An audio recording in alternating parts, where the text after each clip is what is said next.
I'm your pre-service teacher today, and I'm from Southern Luzon State University, and BT Ed student, major in Food and Service Management. Then, ang topic natin ay table skirting. Pero bago tayo magsimula, magkakaroon muna tayo ng prayer.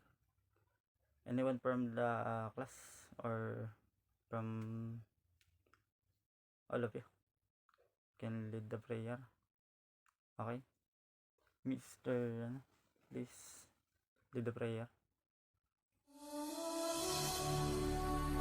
Almighty God, you are the source of life. We thank you for all the blessings you have given to us. Thank you for giving us another day to learn something new. Clear our mind and help us focus. Guide us and our teacher as we study and create new learning experiences. We pray in the name of Jesus Christ. Amen.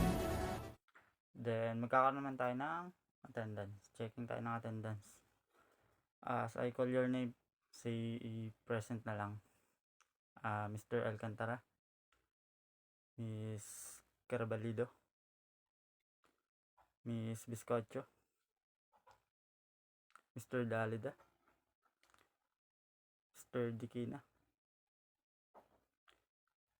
Miss Dinlay, Miss Rehenes, Miss Piñamante. Then, yun. Ano tayo? Present naman siguro lahat. Magkakaroon muna tayo ng motivation bago yan. Bago tayo simula sa ating topic, magkakaroon muna tayo ng motivation.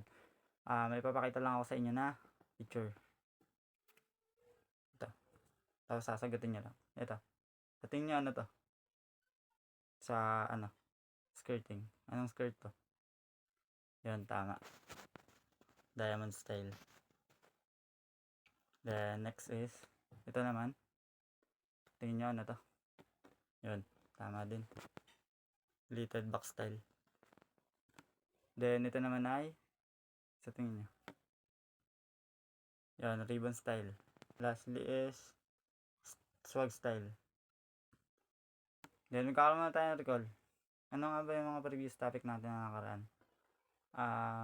Anyone? So, yun, nagkaroon tayo ng nakaraan. Kumbaga, napkin folding o basic napkin folding. Yun. Then, na tayo sa topic na tayo. Yan, table skirting. Ito topic natin for today, table skirting. Then, what is table skirting? Ano nga ba sa palagay niyo yung table skirting? Yeah. Is used to decorate tables, to be used in different kind of occasions for elegance and to cover the actual table.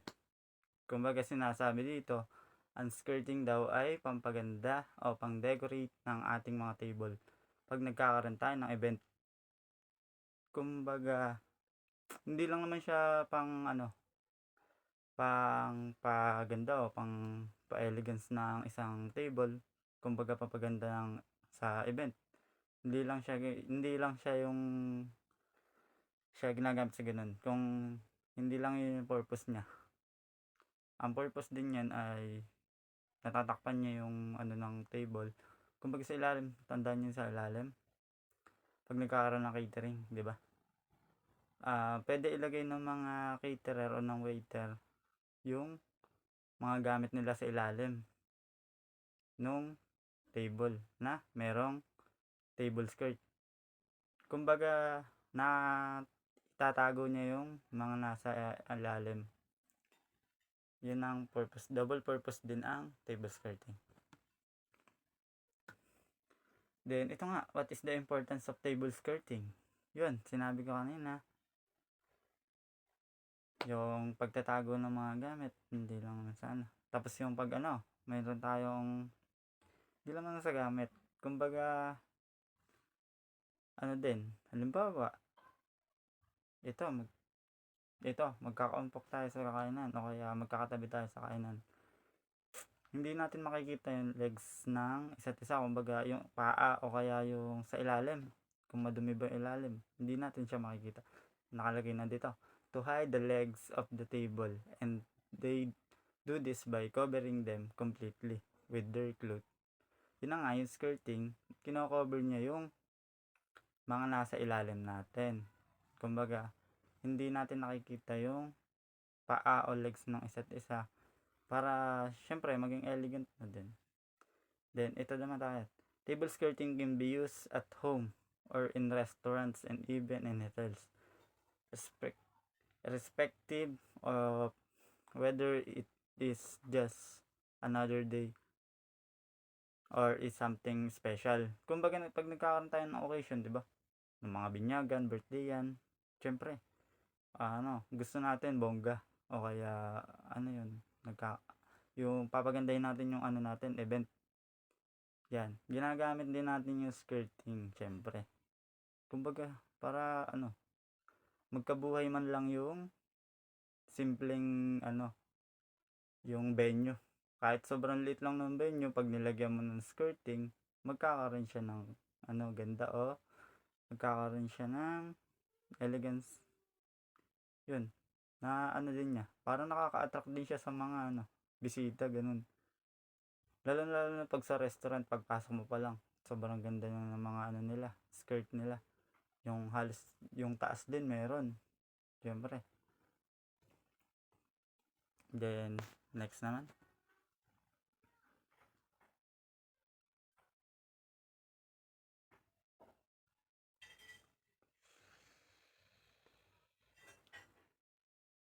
Next naman natin is benefits of table skirting. Ano nga ba yung mga benepisyo ng table skirting? Kumbaga, one of the biggest advantage of using table skirting is that gives you an opportunity to hide many unnecessary things right under the table without anyone getting to see them. Yun sinabi ko kanina sa inyo, yung pag tapos na gamitin yung mga gamit, pwede natin siya ilagay sa ilalim. O kaya yung pag mga may extra gamit tayo na kailangan, dun muna natin itatabi sa ilalim. Yun na mga biggest advantage ng skirting. Kumbaga, hindi nakikita ng ibang tao yung nasa ilalim. Kahit sobrang dami na, punong-puno na syempre.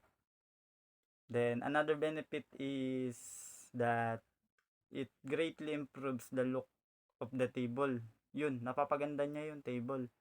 Hindi lang siya napapaganda yung table. Kumbaga, nagkakaroon din, yun kanina, nagkakaroon nga siya ng parang cover sa ilalim. Para hindi natin makita yung isa't isa sa yung paa ng isa't isa. Kumbaga,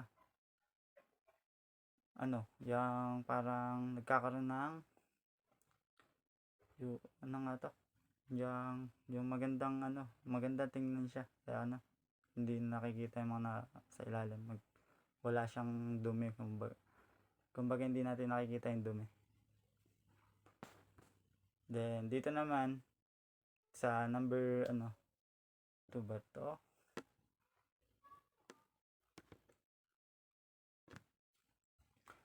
So, dito naman sa number 3, dito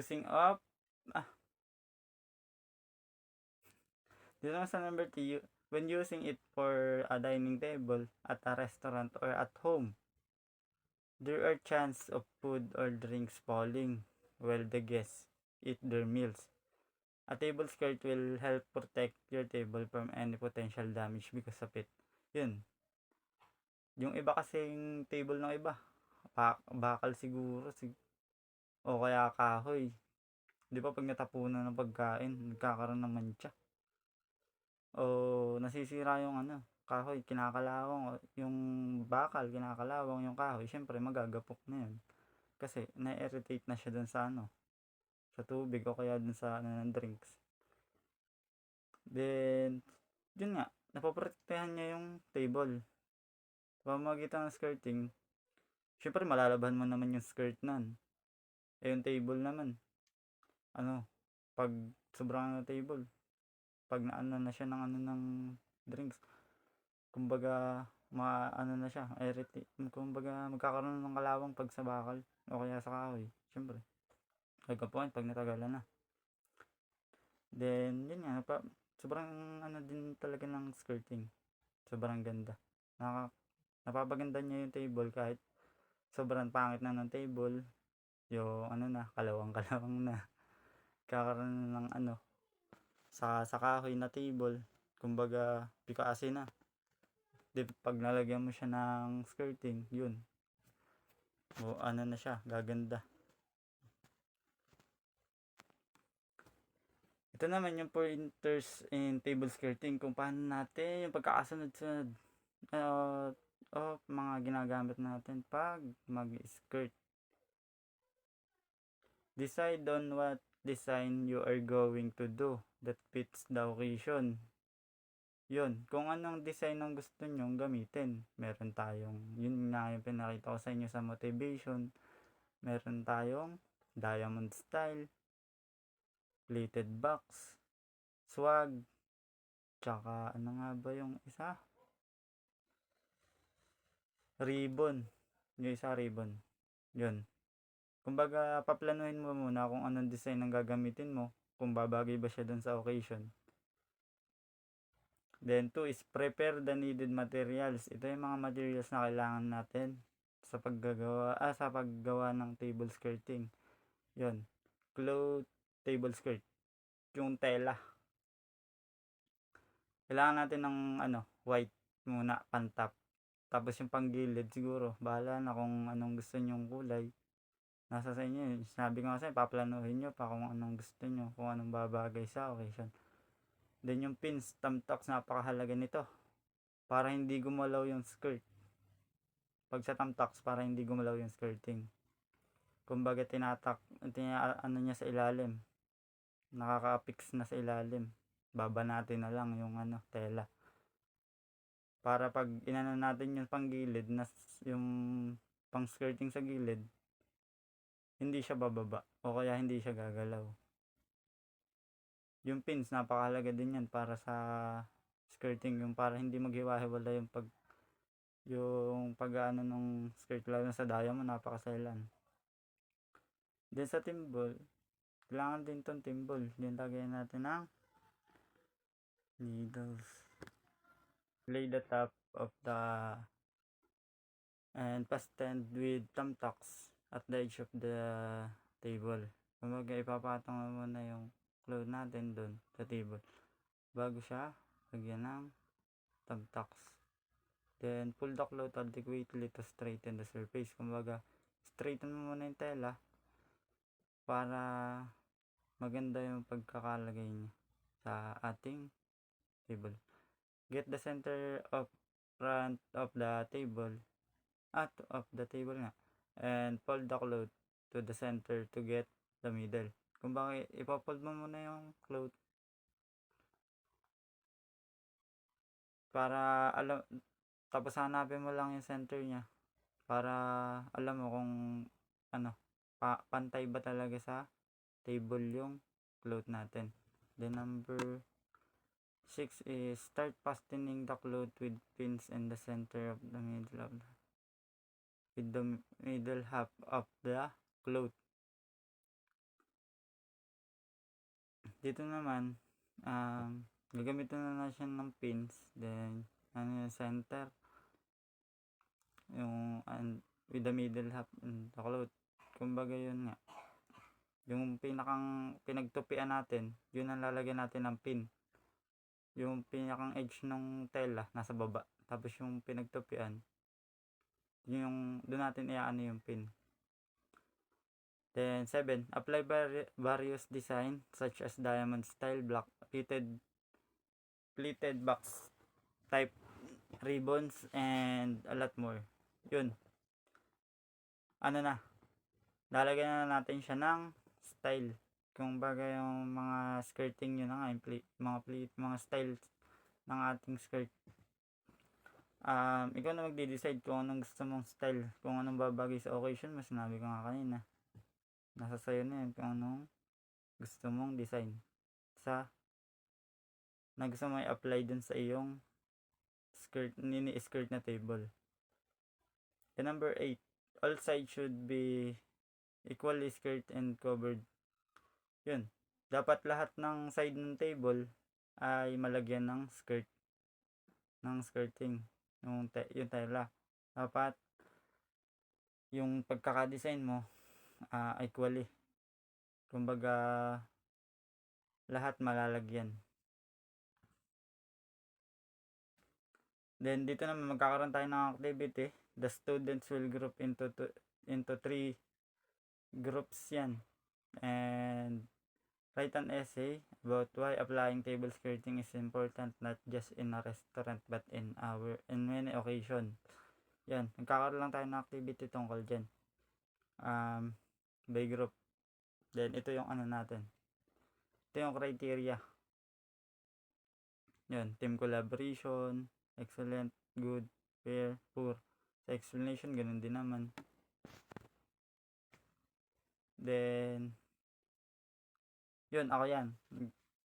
Tatanungin ko kayo. I-assign ko kayo sa kung may natutunan nga kayo. Meron nga ba? Then, i-discuss nyo lang yung table skirting, mga sinabi ko kanina. Then, differentiate the types of table skirting designs. Differentiate nyo lang yung mga skirting designs. Then, ito yung quiz natin. Lastly, magkakaroon tayo ng quiz. Give at least 5 types of table skirting. Bali, 4 lang yung pinakita ko sa inyo kanina. Then, kayo na lang mag-add ng isa para ano naman, maano yan yung mga Then, thank you. Yun lang. Maraming salamat and God bless.